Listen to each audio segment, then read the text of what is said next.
Iowa Press, a weekly news program for Sunday, June 4th.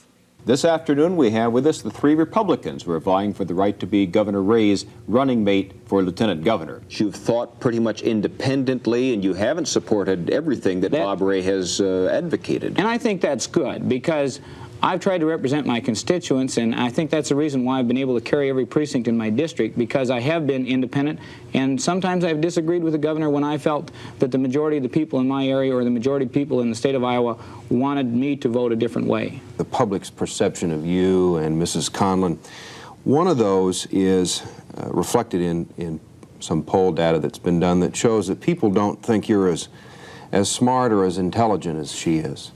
How do you respond to that? I think you're talking about the Iowa poll that showed that I was ahead in experience, that I was more capable of handling the state in terms of a crisis situation, and I was ahead in every category. And so the people that supported her had to have some reason why they wanted to support her, and so they said that they thought she was intelligent. I agree, she is intelligent, but she doesn't have the experience or the understanding or the ability to handle the tough job as governor that I have. As we head into the 90s, we're going into reapportionment. A lot of these rural-urban issues are going to be back. Is there anything you can think of that you're going to be doing differently to avoid some of these rural-urban divisions in Iowa? Well, first of all, I think we've resolved a lot of those controversial issues. The school aid formula, the revision of the road use tax formula have helped resolve some of those issues. And I think also more and more people are becoming aware of the fact that we are interdependent.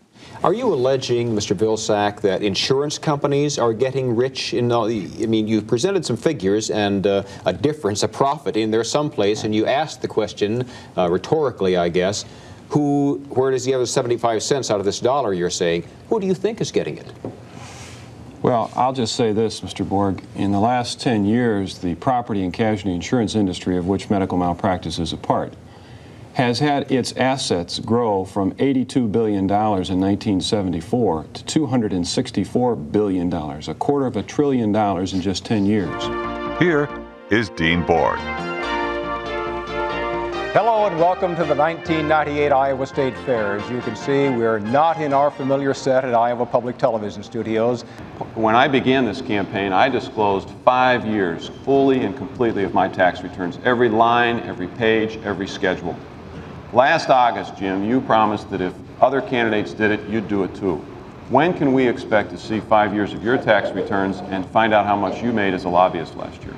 First of all, I wasn't a lobbyist because it was against the law. And I'd appreciate it if you'd quit trying to twist that as you like to do. As I mentioned, this isn't a courtroom, Tom. We're talking to the people here. I understand that. It also takes the cooperation of a willing audience, whom we've asked to hold off on their partisan applause. So now we're going to lift that request and invite our audience here in the show ring at the Cattle Barn at the State Fair to applaud their candidates. Go ahead.